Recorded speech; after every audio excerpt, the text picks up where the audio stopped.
ఇద్దరు మన పార్టీ వారిని తీసుకెళ్ళి కేసులు పెట్టి హెరాస్ చేశారు. మమ్మల్ని అందరినీ వెళ్ళి రమ్మని ఆయన కోరారు.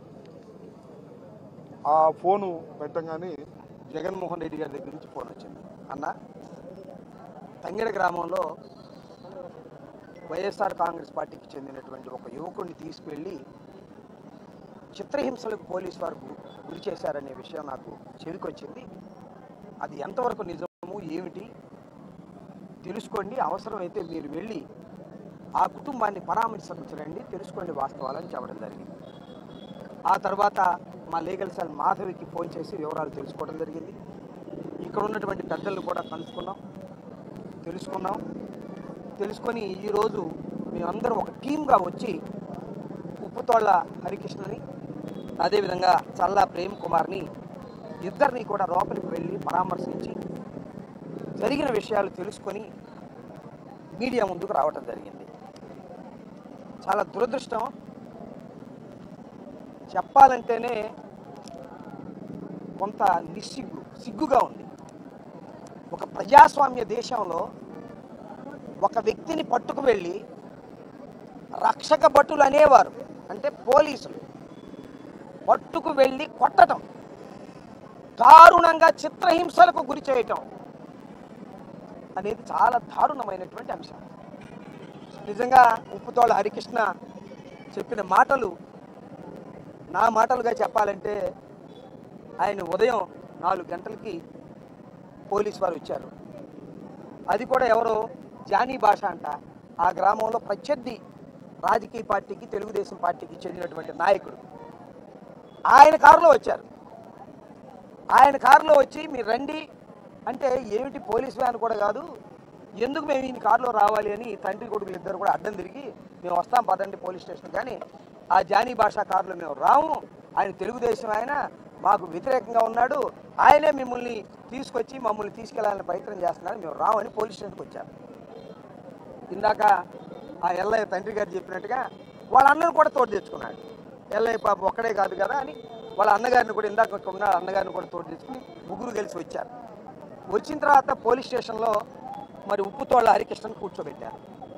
కాసేపు తర్వాత పోలీస్ స్టేషన్ పక్కనే ఉంటుందంట ఇంకొకటి, ఒక ప్రైవేట్ రూమ్, అక్కడికి తీసుకువెళ్ళి హరికృష్ణ చెప్పిన మాటలే చెప్తున్నాను నేను.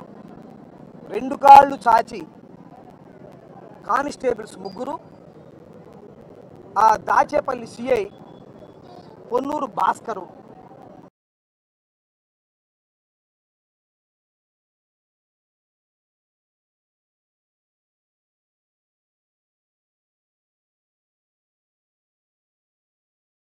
వచ్చి ఆ 2 కాళ్ళ మోకాళ్ళ మీద నిలబడి ముఖం మీద కొట్టడం. What is this? ఏం చేశాడు ఆయన? అతను ఏం ఘోరం చేశాడు? వైఎస్ఆర్ కాంగ్రెస్ పార్టీలో ఉన్నాడు, అయితే పోలీసులు ఏదైనా ఉంటే కేసు పెట్టండి. పెట్టారుగా 307 అంటే 109 బిఎన్ఎస్ పెట్టారు. అంటే మనిషిని చంపబోయాడని ఓ ఫాల్స్ కేసు పెట్టారు. మరి కొట్టడం ఏంటి? ఒక మనిషి ఇట్లా కొట్టడం ధర్మమేనా? అసలు ఆ సిఐ గారి పద్ధతి ఏంటి? This the second time Krishnaveni అని ఆయన పట్టుకొచ్చి హైదరాబాద్లో పట్టుకొచ్చి రాత్రి 12-1 గంటకి ఆమెని ఇంటరాగేషన్ చేశాడు. అదే విషయం మ్యాజిస్ట్రేట్ గారికి చెప్పింది. ఆమె చెబితే నోటీస్ ఇచ్చారు మ్యాజిస్ట్రేట్ గారు. మళ్ళీ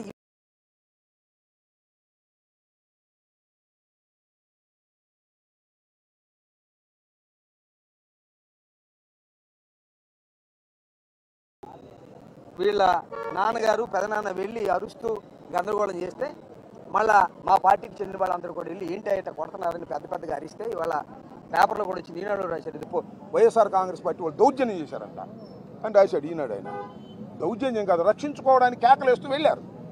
అబ్బో ఇది బయటకు వచ్చేసింది, ఇక మనం అట్టి పెట్టిన లాభం లేదని తీసుకువెళ్ళి కోర్టులో ప్రొడ్యూస్ చేశారు.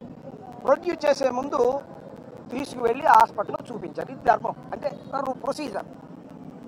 హాస్పిటల్లో చూపిస్తే చెప్పాడు, అయ్యా నన్ను కొట్టారు పోలీసు వారు, నా కాళ్ళు పగిలిపోయినాయి, మోకాళ్ళు పని చేయటం లేదు, నడవలేకపోతున్నానని చెప్తే, మరి డాక్టర్ గారు ఏం మేనేజ్ చేశారు, ఏమి రాశాడో మాకు తెలియదు, అది రిపోర్ట్ వస్తుంది.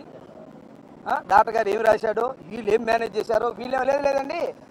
వాడికి అంతకుముందే దెబ్బలు ఉన్నాయి, అంతకుముందే కాళ్ళకు దెబ్బలు ఉన్నాయి. ఇవన్నీ కొత్త దెబ్బలు కాదండి, ఈయన పోలీసు వాళ్ళు చెప్పటం. మరి డాక్టర్ గారు ఏమి రాశాడో వస్తే తెలుస్తుంది. అతను లారీ డ్రైవర్గా పనిచేస్తున్నాడు.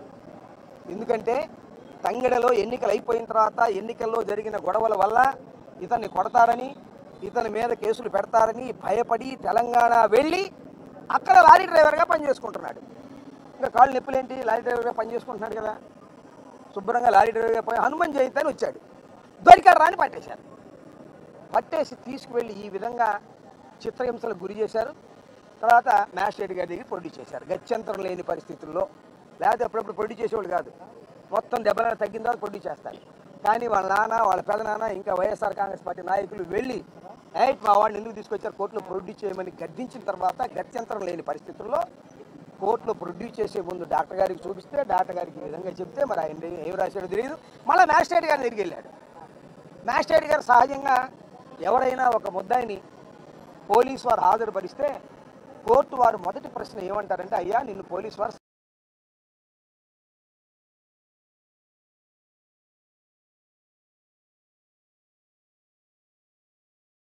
దాని ప్రకారం అడిగితే, అయ్యా నన్ను కొట్టేశారండి, కాళ్ళు నేను నడవలేకపోతున్నాను సార్, పగలు కొట్టేశారు, నేను ఇబ్బంది పడుతున్నాను అని అన్న తర్వాత మా న్యాయవాదులు వెళ్ళి ఆర్గ్యూ చేసి గుంటూరు కోర్టుకు రిఫర్ చేయండి అంటే రాత్రి గుంటూరు కోర్టుకు తీసుకొచ్చారు.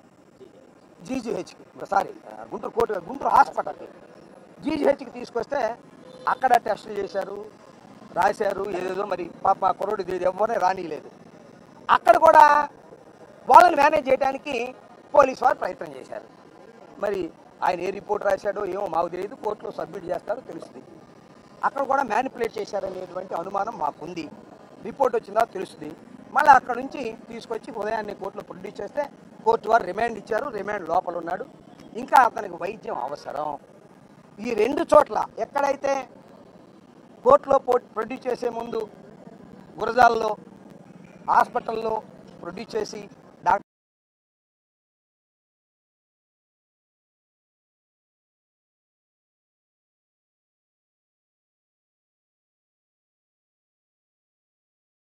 గారు అనేది చాలామంది అనుమానం. కానీ మా అక్యూజ్డ్గా ఉన్నటువంటి ఉప్పుతోళ్ళ హరికృష్ణ మాత్రం నన్ను పోలీసు వారు కొట్టారు అని చెప్పారు.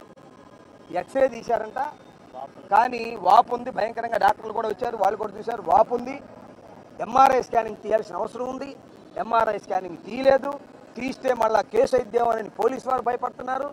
ఈ విధంగా సబ్ జైల్లో ఉన్న వ్యక్తికి సరైనటువంటి వైద్యం అందనటువంటి పరిస్థితి కూడా కనిపిస్తుంది. దీని మీద మేము ఉన్నత న్యాయస్థానానికి వెళ్ళి అతన్ని మరొక చోటకి రిఫర్ చేసేటటువంటి ప్రయత్నం కూడా మా న్యాయవాది బృందాలు చేస్తున్నారని ఈ సందర్భంగా నేను చెప్పదలుచుకున్నాను.